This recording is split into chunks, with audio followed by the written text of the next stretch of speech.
Muy buenas noches a toda la teleaudiencia de la Mesa Redonda. Hoy vamos a poner nuestro ojo analítico sobre una de las regiones más convulsas del planeta, el Oriente Medio, una región que ha sido, vamos a decir, un tema bastante habitual en nuestras mesas redondas, pero cuyos efectos, cuyas guerras, cuyos conflictos aún persisten en muchas ocasiones. Como decía, hemos hablado sobre la guerra en Siria, también las confrontaciones de las potencias regionales en esa área geográfica, y sobre ese tema estaremos analizando y actualizando en la tarde-noche de hoy.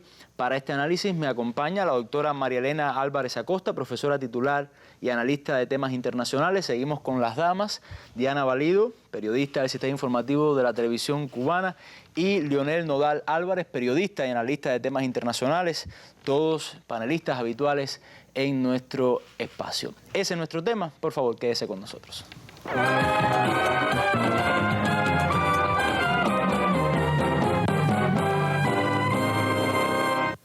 Pero vamos a comenzar con nuestra habitual noticia del día, que está muy relacionada con nuestro país. Este miércoles, las Fuerzas Armadas Revolucionarias de Colombia, Ejército del Pueblo y el gobierno de ese país sudamericano anunciaron que mañana jueves firmarán acá en La Habana un acuerdo importantísimo para el cese definitivo del fuego y de las hostilidades. Es un paso vital para lograr un acuerdo final de paz. Esa ha sido la noticia del día, sin dudas, en nuestra región y en buena parte del mundo. Escuchemos los detalles.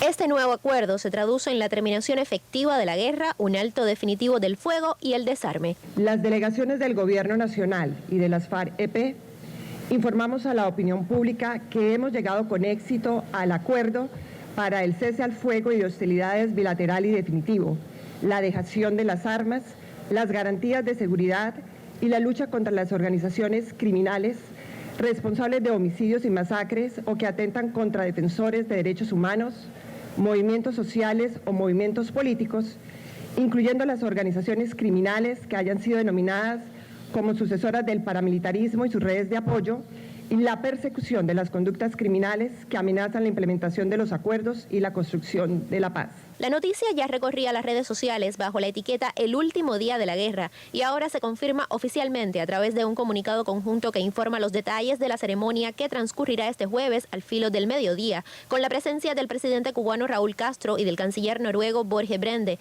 ambos en calidad de representantes de los países garantes, entre otros invitados. También estarán en representación de los países acompañantes la presidenta de Chile, Michelle Bachelet, y de Venezuela, el presidente Nicolás Maduro. La ceremonia contará con la presencia como invitado especial del secretario general de las Naciones Unidas, Ban Ki-moon, quien estará acompañado por el presidente del Consejo de Seguridad y el presidente de la Asamblea General. Igualmente asistirá el presidente de República Dominicana en calidad de presidente de la CELAC, el presidente de El Salvador y los enviados especiales para el proceso de paz por los Estados Unidos y la Unión Europea.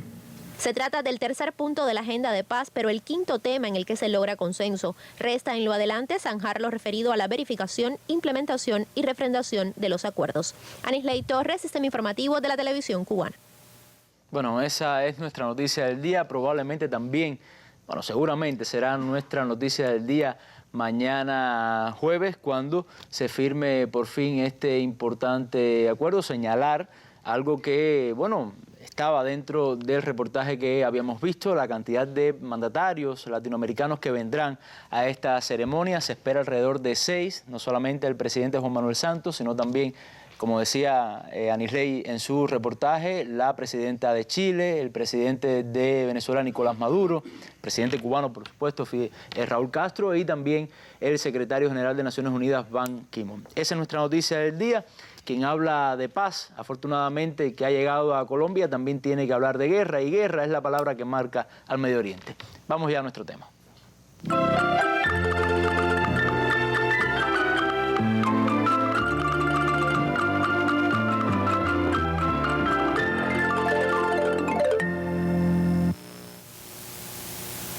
Militantes jefes de Estado Islámico han forzado a fuerzas del gobierno a retirarse de la ciudad de Tabqa, en la provincia de Raqqa, después de lanzar una contraofensiva que dejó muertos a decenas de soldados del gobierno. El Observatorio Sirio para los Derechos Humanos informó que el asalto para disuadir la ofensiva del gobierno tuvo lugar la noche del domingo. Las fuerzas del gobierno se habían estado acercando a Tabqa, donde una presa y una importante base aérea han estado bajo el control de militantes desde 2014. La ciudad en el río Éufrates se encuentra aproximadamente a 50 kilómetros al oeste de Raqqa, la capital de facto de los militantes en Siria. El lunes, el grupo Estado Islámico lanzó un contraataque sobre combatientes que intentaron capturar la ciudad de Manbij, causando serias bajas entre las fuerzas apoyadas por el gobierno de Estados Unidos. Bueno, esto es parte de lo que sucede en el terreno, en la guerra en Siria, la guerra contra el Estado Islámico y bueno, y también contra las fuerzas opositoras financiadas del extranjero. Pero hay también, Lionel, unas noticias relacionadas con movimientos que está haciendo el gobierno de Bashar al-Assad. Por ejemplo, ha llamado a la constitución de un nuevo gobierno, es decir, un nuevo primer ministro. ¿Cómo ha ido preparando el presidente Bashar al-Assad toda la situación en el país en vista al final de este conflicto? ¿Qué pasos ha ido dando al respecto? ¿O tiene que ver este paso con este propósito? Sí, en realidad la situación en Siria se caracteriza ante todo por esto que acabamos de ver. Es decir, en Siria la actualidad en los últimos días ha sido y es la preparación de la ofensiva para retomar Raqqa y Alepo. Naturalmente, por otra parte, y en cierto modo gracias a los avances logrados en los últimos meses, sobre todo de septiembre, cuando ocurrió la intervención de la Fuerza Aeroespacial Rusa y después del cese del fuego en febrero, que también fue facilitado por los avances militares logrados por las fuerzas gubernamentales, que también están teniendo apoyo de otras fuerzas progresistas o que los respaldan en la región. El gobierno, simultáneamente, la presidencia de Assad ha continuado con el desarrollo de la vida política de un Estado constituido que celebra elecciones, que en abril se dio lugar a la constitución de un nuevo parlamento. Las elecciones tuvieron lugar en la mayor parte de casi todo, el 85%, si mal no recuerdo, del territorio, solamente la zona. Legítimos, entonces. Fue una consulta popular electoral y muchas veces la prensa occidental oculta. La primera manera de hacerle la guerra a los sirios, al pueblo sirio, a la nación siria, es ocultar la realidad. Porque desde el mismo comienzo del conflicto, ese que se está desarrollando actualmente, digamos, desde hace 5 años, en Siria, se están ocultando cosas y diciendo otras que no son verdades. En realidad es una primera guerra informativa. En segundo lugar, ¿por qué digo esto? Bueno, porque ni hubo una revolución ni una revuelta masiva interna que llevara al agravamiento de un conflicto entre fuerzas internas o entre fuerzas opositoras y gobierno. En realidad, estas fuerzas opositoras, lo hemos dicho a lo largo de estos años, se han fortalecido y se han nutrido en hombres y en armas gracias al apoyo de potencias regionales que le han estado dando al momento. Esto mismo que acaba de pasar en Raqqa era hasta cierto punto inesperado, por cuanto el gobierno estaba avanzando con mucha fuerza sobre las posiciones de los opositores. Y de repente, ¿a qué se debe esta fuerza militar en armamentos, en pertrechos, en disposición combativa, en electrónica, en logística, para poderle aceptar un golpe a las fuerzas gubernamentales?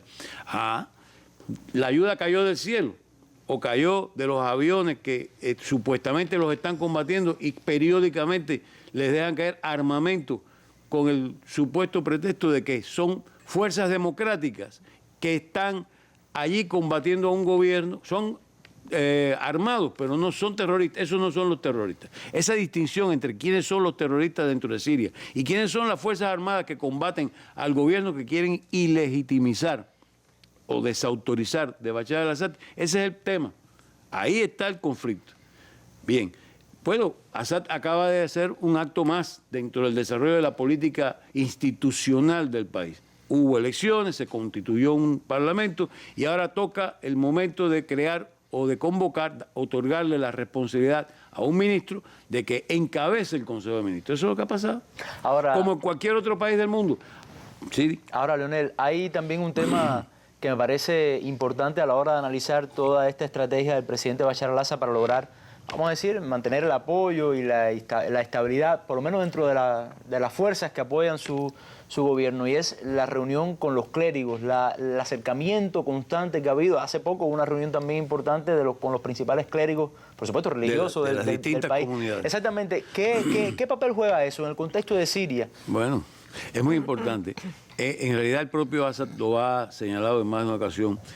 La propaganda, ese elemento de guerra que es la propaganda para distorsionar la visión de lo que está pasando allí, también ha estado enfatizando en que en Siria lo que estalló fue un conflicto interconfesional o de unas comunidades religiosas contra otras.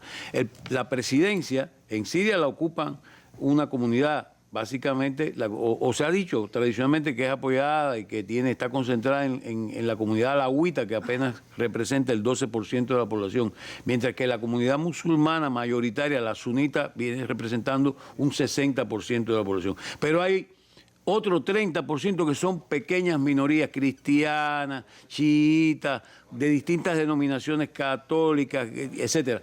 Y todas estas comunidades han logrado precisamente sobrevivir y no ser sometidas y sumergidas por la mayoría sunita gracias a que el gobierno es multiconfesional. El gobierno baasista, que es el gobierno que rige, el gobierno de un partido laico en Siria desde el año 1971, es anticonfesional, no se rige por ese tipo de divisiones, y ese es el problema. Bueno, ese es lo que se quiere hacer ver, y lo que el gobierno, tú me preguntas por qué hace, bueno, pues precisamente para mantener a cada quien en su lugar, las confesiones y los temas religiosos en la iglesia o en la mezquita, y la política pues por los canales de la política. Claro, también hay factores externos, bueno, usted lo decía, que son importantes y que son decisivos en este conflicto. Sobre eso vamos a hablar con la doctora María Elena, pero antes queremos ver también la siguiente noticia de atentados que ha habido en las fronteras con Siria, y que demuestra de alguna manera también cómo se ha ido regionalizando, se ha ido desbordando este conflicto. Vamos a ver este material y estamos de regreso en segundos prácticamente.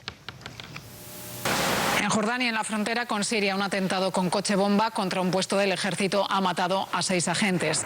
Otros 14 estarían heridos. Ha ocurrido en un control fronterizo, muy cerca de un campo con decenas de miles de refugiados sirios que intentan salir del país. Jordania es aliada de Estados Unidos en la coalición internacional que lucha contra el Daesh, el autodenominado Estado Islámico. Bueno, esto era lo que estaba pasando en la frontera con Jordania, pero profesora, hay también una información muy relacionada, no solamente a estas reuniones que ha tenido Bashar al-Assad con sectores políticos y religiosos internos, también recibió hace muy poco tiempo al ministro de Defensa ruso para analizar toda esta estrategia militar, y ha habido mucha confrontación últimamente entre las autoridades norteamericanas involucradas en el tema y las autoridades rusas. Continúa esta tensión a pesar de que públicamente se habla de una unión para llevar la paz a Siria, o por lo menos la vía diplomática y política. Bueno, yo voy a sistematizar lo que sabemos para llegar entonces a la conclusión. Estados Unidos y Rusia dicen que coinciden en que están luchando contra el terrorismo, ambos. Pero en el caso sirio, Estados Unidos tiene una coalición y empezó a bombardear sin autorización del gobierno.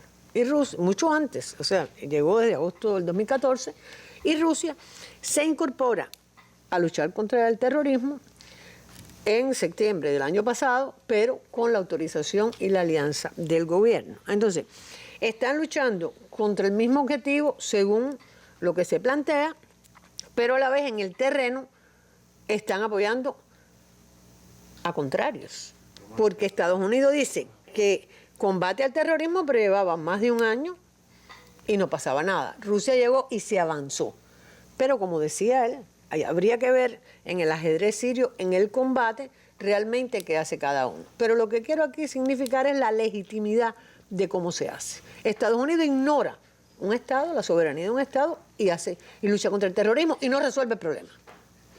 Y Rusia entra y está resolviendo mucho más el problema, pero además está avalado por ese gobierno, que es un gobierno de minorías, que históricamente desde los Assad ha logrado la participación no solo de las distintas etnias, sino de las distintas religiones, y que ha incluido a los sunnas, aunque sean mayoría.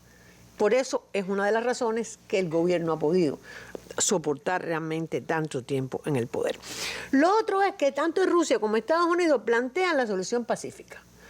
Estados Unidos dice que quiere la salida pacífica y Rusia también. Yo quería recordar que aquí hemos hablado, en Ginebra 1, en el año 2012, desde eso y mucho antes estamos hablando de Medio Oriente, fue Rusia quien tuvo la iniciativa y quien la tuvo en el 2013 y quien después en el acuerdo que tuvieron sobre las armas químicas también la tuvo y que un poco parecía que iba a cambiar el paradigma de actuación en la región. Sin embargo, Estados Unidos capitalizó esa acción rusa, que llevaba un protagonismo de lo que sería la necesidad de conversar, de sentarse. Pero fíjate, Oliver, que Ginebra 1 fue en el año 12, estamos en el 16. Hace 4 años entonces que estamos hablando de vamos a llegar a un arreglo. Ahora están conversando indirectamente y se ha logrado el cese de hostilidades a partir de febrero. Rusia dijo que retiraba su misión, pero a la vez no la retiró. Y entonces vamos a los desacuerdos. Fíjate que dicen que están de acuerdo en eso. A ver, podemos estar hablando, profesora, de dos potencias que por un mismo camino buscan objetivos diferentes. Es la cuestión. Realmente el objetivo tiene que ver con las relaciones internacionales y un poco se está dirimiendo en Siria un problema. El problema es que hay una recomposición después que cae el campo socialista, Estados Unidos quedó único, lucha contra el terrorismo, Rusia se recupera. Y esto tiene mucho que ver con la acción de la Alianza Transatlántica, de ampliar la OTAN, del problema en Ucrania y de tratar de acercar a Rusia, Mar Negro y sus aliados. Y Siria también aliado, pues Rusia un poco reacciona también porque tiene mucho terrorismo al interior del territorio. No quería dar criterio, pero bueno, me estaba obligando a darlo. Y por supuesto, ese terrorismo también entra desde aquí. Pero volvemos entonces al ve estratégico de la base de Tartuf y de la alianza histórica que tiene Siria con lo que fue la Unión Soviética y después Rusia. Entonces, en el plano internacional, Siria significa dirimir un poco el forcejeo entre dos potencias. Una que no quiere ceder y una que siempre fue potencia, que se vio declinar, pero que de nuevo ha ocupado un papel muy importante. ¿Cuál es la diferencia, a mi modo de ver, de momento? Estados Unidos sigue utilizando todos los métodos que hemos analizado muchas veces aquí. Y Rusia, todo lo que está haciendo, lo está haciendo a partir del derecho, respetando el derecho internacional. Y dentro de Estados Unidos hay contradicciones también, dentro de esa élite política que debate, por supuesto, el tema en Siria, porque es un tema importante que toca su política exterior. ¿Hay diferencias? Bueno, ¿Hay contradicciones? Yo pienso que a peor.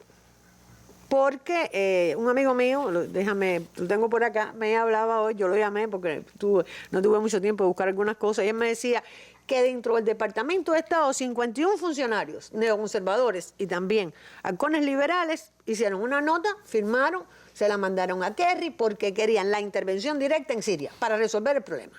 O sea, sí hay contradicciones, hay muchas contradicciones porque hay muchos intereses, cada uno de estos sectores tiene su ideología, responde a determinado constructo, vamos a decir, transnacional, y a lo que ha significado Medio Oriente y a lo que ha significado Siria desde antes. Y esto pasa por el conflicto israelo-palestino, pasa por el petróleo, pasa por la alianza con Irán y todos esos sectores al interior de Estados Unidos, porque también hay sectores al interior de Estados Unidos que apoyaban establecer las relaciones con Irán, sobre todo desde el plano económico, pues por supuesto hay una contradicción muy grande que pudiéramos decir hasta anterior a Kerry, que por cierto no está de acuerdo con la solución militar, y bueno, Obama dice no, ahora sí, pero en la práctica hay muy pocas fuerzas estadounidenses en Siria. Pero yo quería decir algo, Oliver, muy rápidamente, y es en lo que no están lo que están en desacuerdo, porque aunque Estados Unidos dice que no quiere que Bashar al-Assad se vaya, sí, lo dice de momento, pero después lo vuelve a repetir que sí quiere que se vaya. ¿Por qué? Porque el gobierno de Bashar, por todas esas fortalezas que no hemos abordado aquí, entorpece la acción de Estados Unidos y de sus aliados.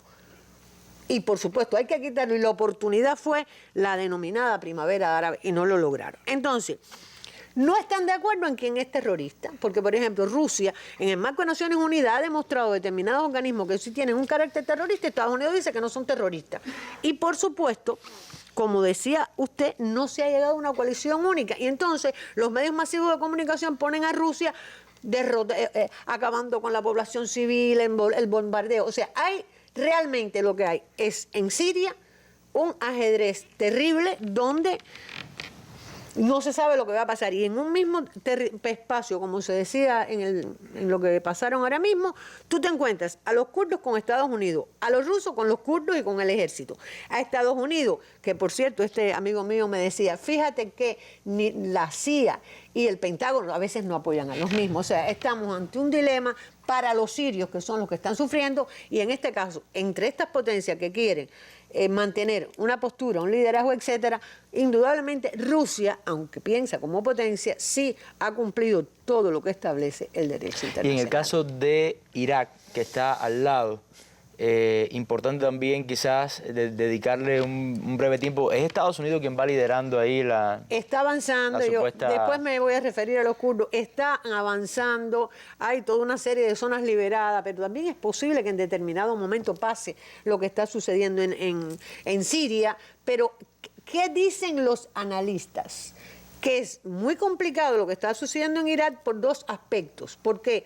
Porque un poco se legitima la alianza sunna-chía, este carácter confesional, y el chiismo, que es mayoritario, y en otro sentido, que se puede crear un problema confesional, que Estados Unidos lo puede crear porque Estados Unidos está apoyando a los kurdos, y entonces los sunnas y los chiíes pueden ver peligrar o temer tener un espacio determinado y que Estados Unidos esté manipulando eso. Bueno, vamos ahora entonces a el rostro humano de este conflicto. Diana, los refugiados, vamos a ver primero un reportaje hecho por los estudiantes de periodismo que están de prácticas ahora acá en nuestro programa en la Mesa Redonda sobre este fenómeno. Hace poco, según Naciones Unidas, se ha marcado un nuevo récord de refugiados y esto está marcado esencialmente por el conflicto sirio. Vamos a ver este reportaje y estamos de regreso para analizar este tema en particular con Diana Valido. El análisis de los más importantes acontecimientos internacionales.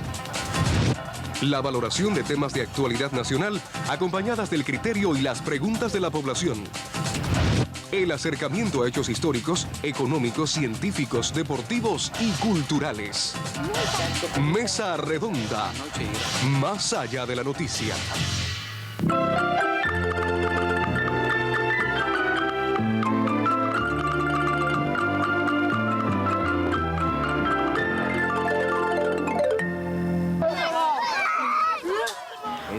Récord acapara titulares.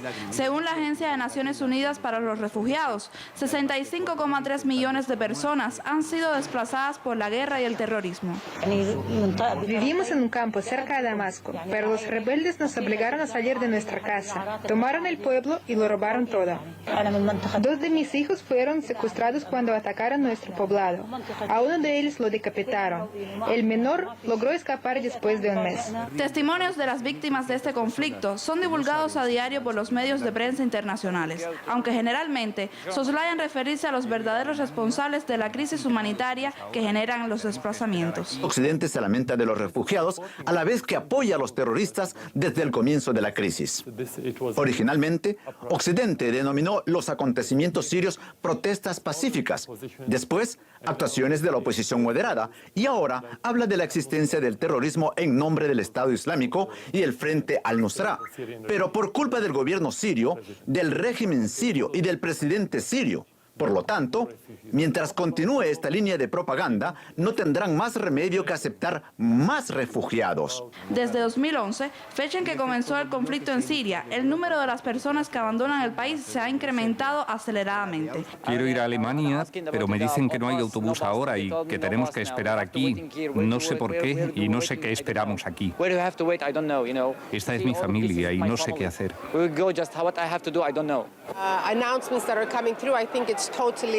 Esto no es justo. Estas personas no son conscientes de que las fronteras están cerradas ni saben la razón.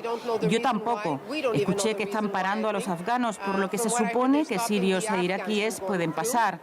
Pero esto cambia cada día, no hay nada seguro. El referido informe de la Agencia de Naciones Unidas para los Refugiados prueba que la cifra de desplazados en 2015 subió un 9,7% respecto al 2014. Es la primera vez que la cantidad de desplazados sube por encima de los 60 millones de personas, una cifra equivalente a toda la población de Reino Unido. Ariel Pasos y María Carlo Connor, en especial para la Mesa Redonda. Bueno, esa es la realidad, Diana, veíamos, de muchos refugiados. Ahora, ¿qué utilidad se le está dando al tema de los refugiados dentro de la crisis política como tal? ¿Se está usando para arremeter contra el presidente Bashar al-Assad? ¿Cuáles son estos fines? Sí, Oliver, como decía anteriormente los profesores, desde el inicio de la guerra el tema de la migración se ha utilizado como una manipulación mediática en contra del presidente Bashar al-Assad. Y si bien la guerra continúa, entonces continúan los desplazamientos, continúa la crisis de los refugiados, lo que ahora en un entorno un poquito más complicado. ¿Por qué? Porque ya las naciones europeas llegaron a la conclusión de que no pueden sostener esa situación y quisieron hacer un pacto con Turquía.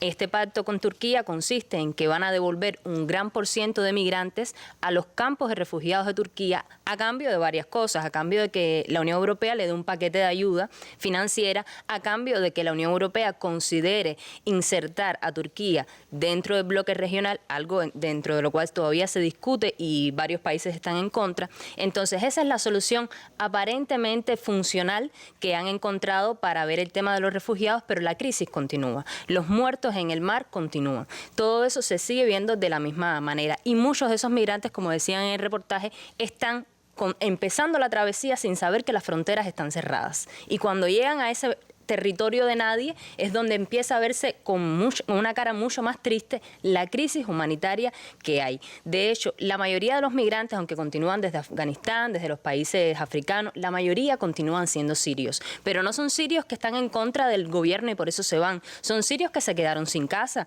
Son sirios que estaban en territorios ocupados por al-Nusra, por el autodenominado Estado Islámico, y que entonces, si no tienen dónde estar, tienen que salir de ahí. Y esa situación está siendo utilizada en contra del gobierno, aunque la constitucionalidad siga funcionando de una manera bastante objetiva en medio del contexto de guerra que tiene Siria. Ahora, tú me comentabas hace unos minutos, antes de comenzar la mesa, de cómo también estos refugiados se estaban exponiendo a otros fenómenos peores, por ejemplo, el robo de órganos, una serie de abusos que son propicios en estas condiciones, ¿no? Hay una situación bastante terrible en estos campos de refugiados que, si bien no puede decirse a lo mejor que sea absoluta, que sea una mayoría, son casos que empiezan a ir en ascenso. Estamos hablando de informes que dan cuenta de robo de órganos en niños, porque los niños son esas figuras más sensibles, más vulnerables, que se pueden en un momento dado desapartar de la familia y que son utilizados como parte de ese mercado negro que aparece en este tipo de situaciones de catástrofe. Hay robo de órganos, hay abusos sexuales contra mujeres, contra niños, y todo esto está ocurriendo fundamentalmente en esos campos de refugiados de Turquía, donde la Unión Europea decidió que era el lugar más seguro para enviarlos. De hecho, hace poco el secretario general de Naciones Unidas, Ban Ki-moon, estuvo en Lesbos y vio que estaban devolviéndolos a Turquía y dijo que si bien Grecia no puede sostener la situación que tiene, tampoco esa es la solución, y que estaba en contra del acuerdo Unión Europea-Turquía, que creo que eso es un aspecto determinante, porque si Naciones Unidas está diciendo que está en contra, también Naciones Unidas tiene que brindar soluciones más viables. Y hace poco el representante permanente de Damasco en Naciones Unidas estaba diciendo: todas las reuniones que ha tenido la ONU para analizar la situación de la crisis humanitaria han estado marcadas por la politización, han estado marcadas por la presencia de los países que están patrocinando el terrorismo y han estado marcadas por la no solución al problema en Siria. Ahora, quiero aprovechar también y preguntarte por otra cuestión, y es la cuestión económica, la cuestión interna. Hace poco salió una noticia también de que la industria petrolera siria ha perdido alrededor de 60.000 millones de dólares, una cantidad de dinero considerable. Te pregunto, ¿esta crisis económica de alguna manera está condicionando también la Siria que puede existir después de este conflicto, si un día finaliza?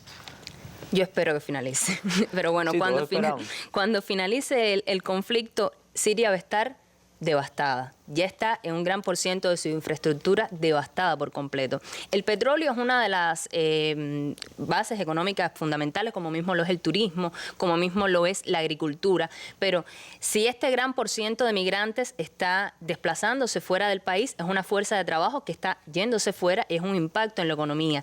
Estamos hablando también del petróleo que estaba usando para contrabando ilegal el Estado Islámico, que después que entró la aviación rusa y pudo bombardear y pudo desarticular toda esa red ilegal de contrabando, pero bueno, quedaron también destruidas las refinerías, toda esa infraestructura que abastecía al país. Se dice que los llamados apagones en Siria están como son parte de la rutina. Sí, hay más de 80% de la infraestructura eléctrica del país está destruida. La pobreza está marcada también porque al no funcionar la agricultura, el sistema de agricultura y de alimentos que deberían tener, están importando demasiados alimentos, pero alimentos que están marcados por el no posible paso entre fronteras, porque hay territorios que están ocupados por el gobierno, es decir, que están en poder del gobierno, y hay territorios como Raqqa y como los demás que están en poder todavía de los terroristas, y esto está marcando el acceso a los alimentos, el acceso a las necesidades más viables que ellos necesitan para vivir. Sí, es un tema muy interesante y que seguramente en algún momento tendremos que ampliar un poco más, porque uno piensa en el futuro de Siria, que va a pasar un día si se acaba la guerra.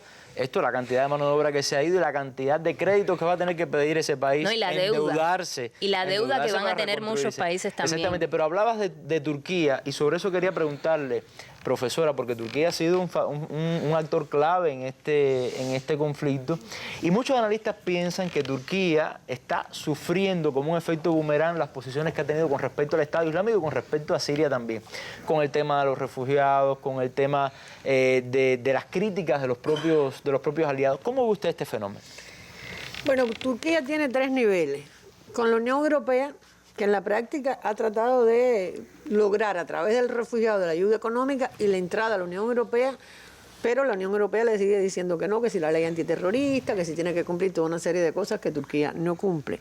Su alianza con Estados Unidos y con la OTAN en sí misma, recordemos, bueno, aquel avión ruso que cayó, su papel regional y sus relaciones con Rusia, Israel, Arabia Saudita, pero a partir de lo que tú me preguntas, entonces Turquía tiene un foco de tensión básico, esencial, que es seguridad nacional, y que por ahí pasa la alianza con todos los demás. Porque las alianzas también tienen contradicciones, y se llama problema kurdo. Estados Unidos, increíblemente, yo tengo un amigo que me decía, jamás Estados Unidos será aliado de los kurdos por su alianza con Turquía. Pues bueno, Estados Unidos ¿será aliado o está utilizando a los kurdos? Porque el problema, y lo hemos dicho aquí varias veces, por eso no voy a ir hacia atrás, el problema de Turquía es el problema kurdo, pero fíjate, no el problema kurdo solamente en Siria, sino cómo puede eso afectar a Turquía, y en la práctica ha aprovechado lo que ellos dicen, la lucha contra el Estado, el denominado Estado Islámico, cuando en la práctica lo que han desarrollado es una guerra contra el Partido de los Trabajadores de Turquía al interior del país, porque ellos habían logrado un acuerdo en el 2013, 2 años después lo rompieron, y durante todos estos meses lo que han hecho es al interior de Turquía bombardear, asesinar a los kurdos, a los seguidores, porque entonces dicen que cuando hay actos terroristas es el PKK quien lo hace. Pero ¿qué sucede? Que Turquía, te decía que es un boomerang. ¿Por qué? Turquía es la cara para Europa de los refugiados, pero bombardea Siria. Ellos dicen que no. Ahora están poniendo nuevo armamento, nuevo sistema de defensa antiaérea en la frontera. ¿Y para qué lo quieren? Dicen que para luchar contra el Estado Islámico. Eso es lo que dicen. Pero está comprobado que el petróleo del Estado Islámico salía por allí.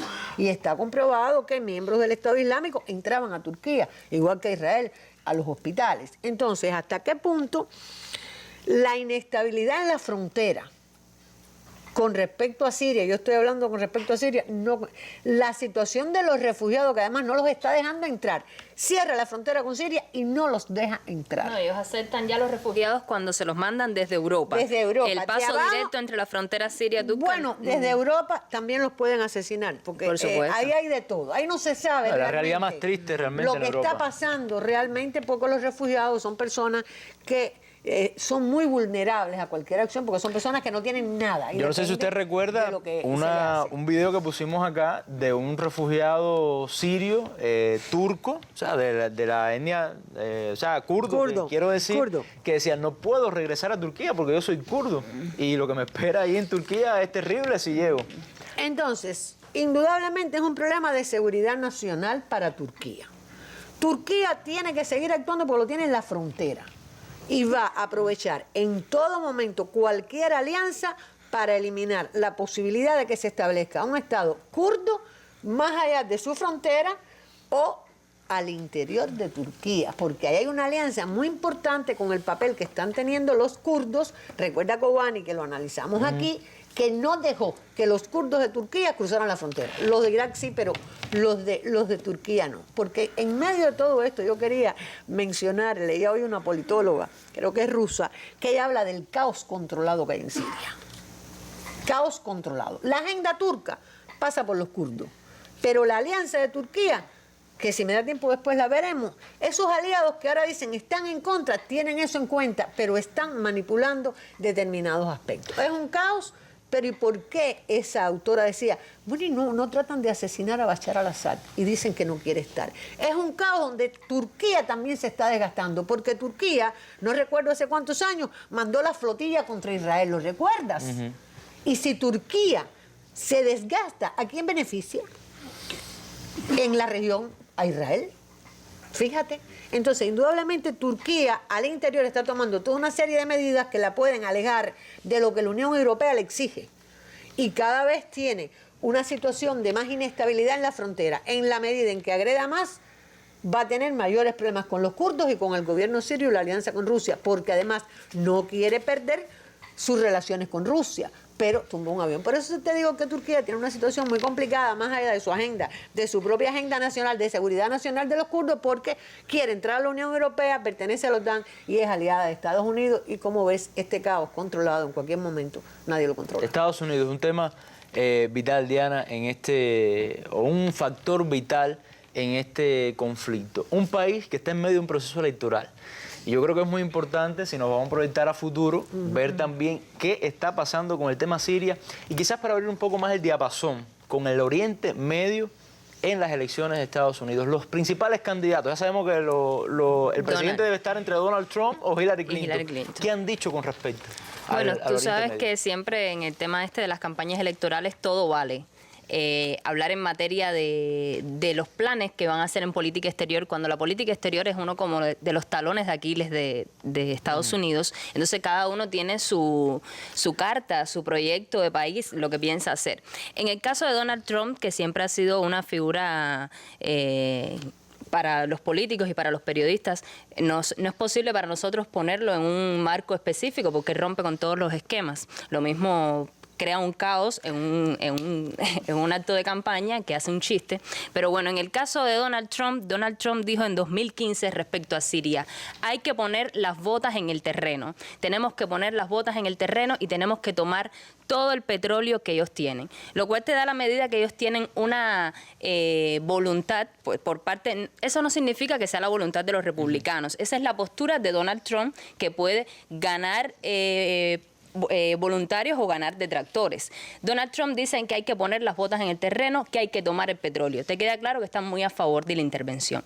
Cuando analizamos a Hillary Clinton, por la parte de los demócratas, pero Hillary Clinton, quien también fue la secretaria de Estado y quien también tuvo un importante peso en las decisiones de política exterior que se tomaron al mismo tiempo que fluía la primavera árabe en varios países en Medio Oriente, Hillary Clinton dijo en una ocasión que todo el apoyo que ellos intentaron darle a lo que llamaron la oposición moderada, ese apoyo, estamos hablando de armas, estamos hablando de financiamiento, fue a parar a manos del autodenominado Estado Islámico. En otras palabras, indirecta o directamente, ellos financiaron al Estado Islámico.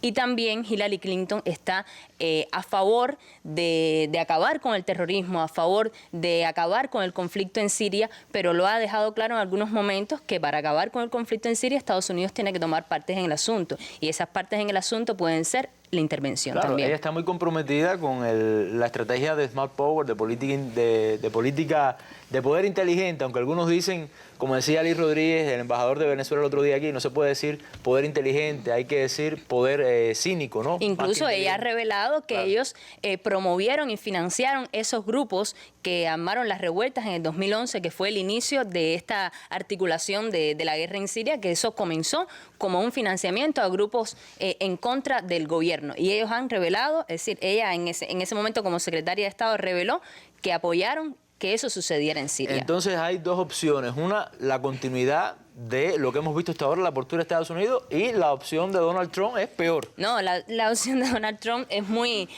obvia, muy directa, porque además la dice sin ningún tipo de tapujos. Dice, vamos a entrar ahí, vamos a tomar el petróleo para nosotros y vamos a acabar con el Estado Islámico. Y cada vez que ha ocurrido un ataque terrorista del Estado Islámico en Europa, él toma su parte en el asunto y parte del escenario de la campaña electoral para decir, por eso hay que acabar con el Estado Islámico, por eso tenemos que destruir el terrorismo. Pero la opción es al final para llevarse las bases económicas y los recursos económicos de Siria. Bueno, muchas gracias, Diana, por este análisis.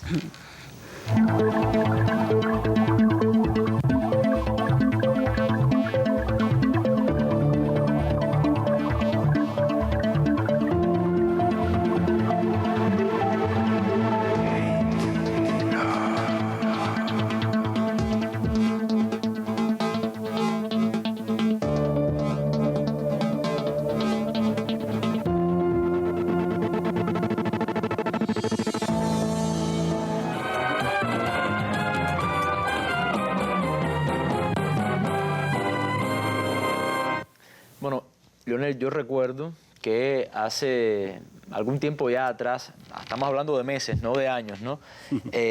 Celebramos acá precisamente el acuerdo que habían tomado Irán con las potencias nucleares con respecto a, bueno, su producción, su programa nuclear. Y muchos analistas decían de que esto le iba a dar la posibilidad, por el peso que tenía o que tiene Irán en esa región, a Estados Unidos y a otras potencias de pacificar el Oriente Medio. No es lo que ha pasado, obviamente. ¿Cómo ve usted este fenómeno? ¿Por qué se pecó de demasiado optimista en aquel momento?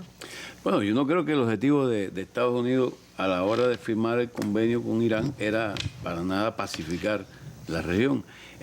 No digo que haya sido el objetivo, digo lo que decían los analistas, de que esto podía permitir abrir ese escenario, ¿no? Hoy cuando comencé a hablar, empecé diciendo de que una cosa es lo que se dice y otra cosa es lo que pasa en la realidad, en todo, día por día.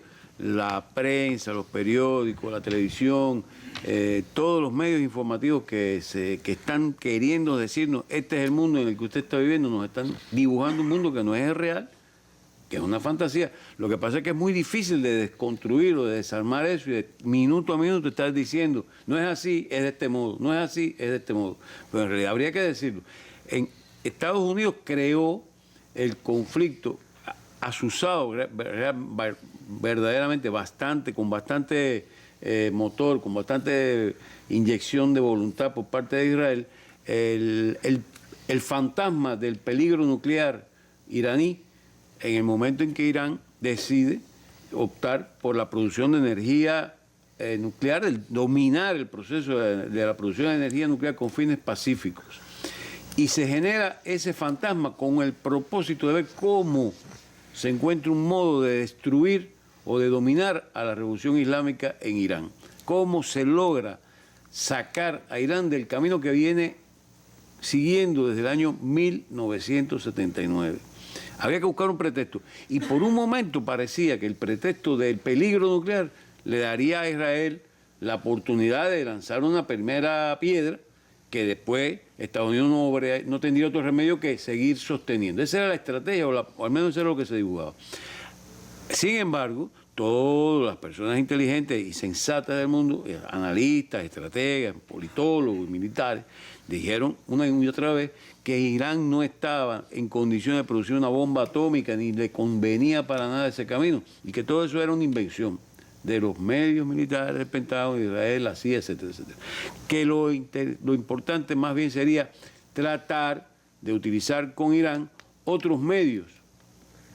Y ahí fue que fueron modificando la política, porque además un conflicto militar, una guerra abierta en esa zona, en el Golfo Pérsico, entre Israel e Irán o con Irán, incluso Estados Unidos en un momento determinado, el gobierno de Obama, movió allí elementos de la fuerza de la Sexta Flota, de la Quinta Flota, etcétera. Pero nada de eso atemorizó al gobierno iraní. Se habló muchísimo contra Ahmadinejad, el radicalismo de Ahmadinejad, y cuando ocurrieron las elecciones, eligieron los iraníes democráticamente, único país en el área, a pesar de que se llama República Islámica, que celebra elecciones regularmente multipartidarias, además, y elige su diputado y su representante y su primer ministro, aunque haya un ayatollah que le da el visto bueno desde el punto de vista religioso e institucional, pero en general eso no ocurre en ninguna otra de las monarquías de la región, ni en ningún otro país. Donde hubo elecciones recientemente fue en Siria. Fíjate, elecciones donde han habido. En los Siria, países más en Siria calumniados. E Irán. En Arabia Saudita no hay elecciones, en ninguna de las monarquías del Golfo se hacen elecciones. En el Líbano hace rato que ya ni nadie se acuerda, no hay ni presidente, porque se han impedido a toda costa que los pocos medios electorales que se vean o democráticos que se habían creado fracasaran. Porque quiero ir al punto del tema. Primero, no era precisamente este acuerdo no fue precisamente para encaminarse por una senda de paz, no. Es para retomar para tomar un nuevo camino y ver cómo se puede influir en Irán para que no siga interviniendo, para que no siga apoyando el proceso de lo que le llaman el eje de la resistencia antiimperialista en esa región. Y aquí está, y quiero ir al punto inicial del tema, la alianza entre Siria e Irán, entre Siria o de Siria con la Hezbollah y con la fuerza de la resistencia libanesa, que no es solamente Hezbollah en Líbano, que es anti-israelí y es antiimperialista, está basada sencillamente en 2 o 3 principios que venían tomando fuerza y crecieron después de la descolonización de estos países a partir de la Segunda Guerra Mundial.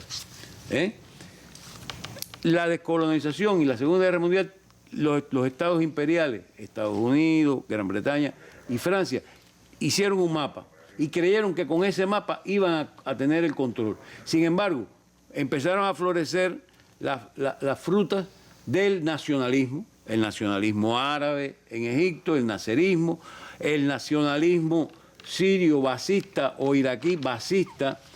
En Yemen hubo otros brotes de nacionalismo y en el Líbano hubo brotes de un nacionalismo antiimperialista, fíjate, defensor de la independencia, de la soberanía y del control sobre los recursos naturales. Y poco a poco, Irak y los países, Irak, que es uno de los países que hace la primera nacionalización del petróleo, la primera acción nacionalizadora del petróleo en esa región la emprende Irak.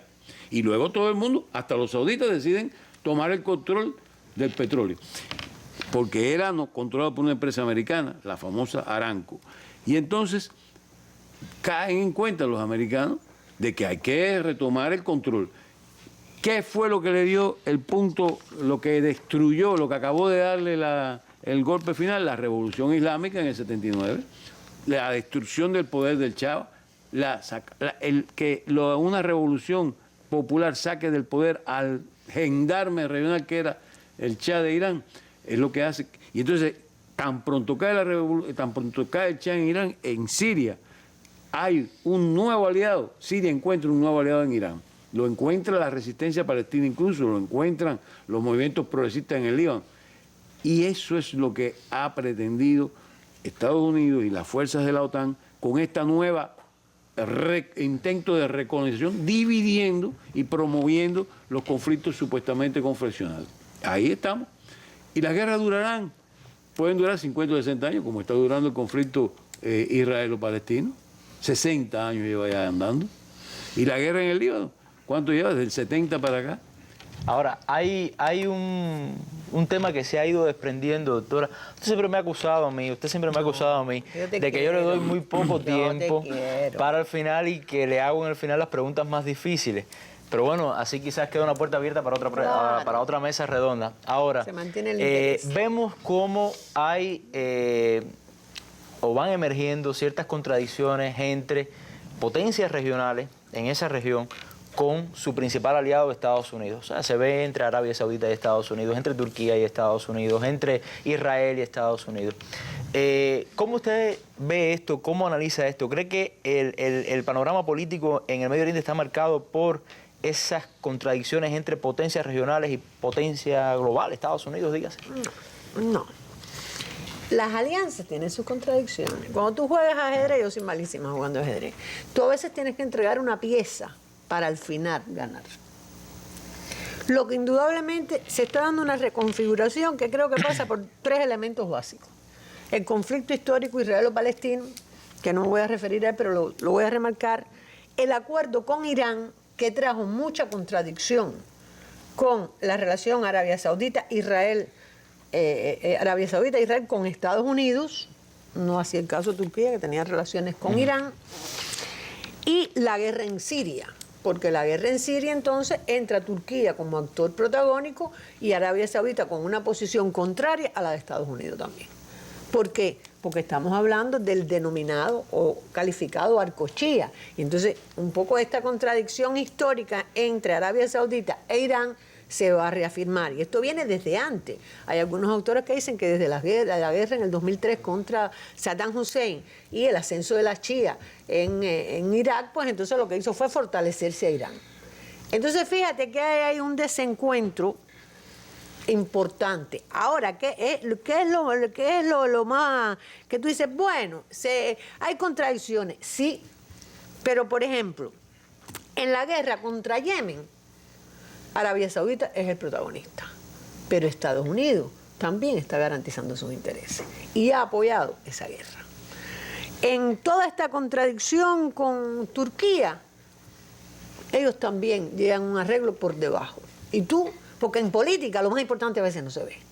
Y el gran ganador, el único que está de acuerdo con el Kurdistán, además, es Israel. Por eso hablo del conflicto israelo-palestino. Porque si se debilita Turquía, o se debilita Turquía y en este caso está enfrentándose a Siria, como te decía, pues entonces no viene la flotilla, porque Turquía tenía el interés de ser una potencia regional, pero recuerdas que había toda una postura en contra de Israel. Bueno, ya Turquía no puede acordarse de eso. Ese sería un primer elemento. Ahora, en el caso de Arabia Saudita, precisamente por el elemento sirio, por el elemento Irán, voy a tratar de ir despacio, ha habido un acercamiento hasta público en acuerdos de seguridad entre Arabia Saudita e Israel. Este fue un sueño histórico de Estados Unidos, lograr que los árabes e Israel llegaran a un acuerdo, para entonces así poder presionar a la causa palestina. Por eso yo ponía aquí Turquía, Arabia Saudita, Israel. De manera indirecta, Israel ha podido, además Siria debilitada, tiene territorios ocupados en las alturas de Golán. Entonces, ese eje, ¿hasta qué punto debilito Irán en la propia guerra? Por eso hablaba del caos controlado. Entonces, tú miras el mapa, estoy debilitando a los enemigos de mis aliados en ese caos controlado. Y parece que tengo contradicciones con ellos, y los tiene contradicciones con ellos, porque cada uno también tiene una agenda particular como potencia regional. Y en ese soft power que tú decías, pues bueno, también en otras regiones se da eso, la actuación de los aliados regionales con un mayor nivel de protagonismo. Entonces, si tú te das cuenta, Turquía, Arabia Saudita e Israel, pues están armando como un arco. Turquía vamos a sacarla de lo de Irán, pero Arabia Saudita, Israel, Irán, Siria, que tiene alturas de Golán y además históricamente ha apoyado a los palestinos. Irán en la guerra, por cierto que leí hoy que iba a haber un acto terrorista tremendo en Irán.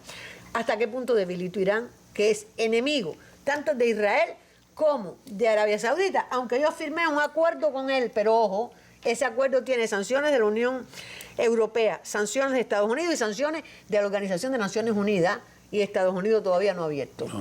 Entonces, ¿hasta qué punto yo estoy utilizando esa contradicción, ese favorecimiento hacia Irán? Y esto que él decía, que trato es de dentro. Entonces, un poco para resumir, Turquía, Arabia Saudita e Israel quieren eliminar a Bashar al-Assad. Y los tres se han acercado, hay una fortaleza de esa alianza y creo que el gran ganador entonces para cerrar es Israel, y si Israel gana, Estados Unidos también gana. Bueno, nos vemos en un próximo encuentro seguramente. Con más tiempo. Nosotros tres hablando de esta lamentable realidad que vive el Medio Oriente. Le agradezco a mis tres panelistas, a Leonel, a la doctora María Elena, a Diana también, que ha hecho un esfuerzo por venir para acá, por sus responsabilidades en el noticiero de las 8. Ahí ven nuestras cuentas en las diferentes redes sociales, ahí puede obtener información, si no pudo ver nuestro programa, sobre todo lo analizado y lo hablado en esta noche. Nos vamos, como habitualmente lo hacemos, también con nuestras imágenes del día y regresamos a Cuba. Cuba Industria 2016, importante feria para la economía cubana que tiene ahora como invitado especial a Rusia. Esas son nuestras imágenes del día. Nos vemos pronto en la mesa redonda.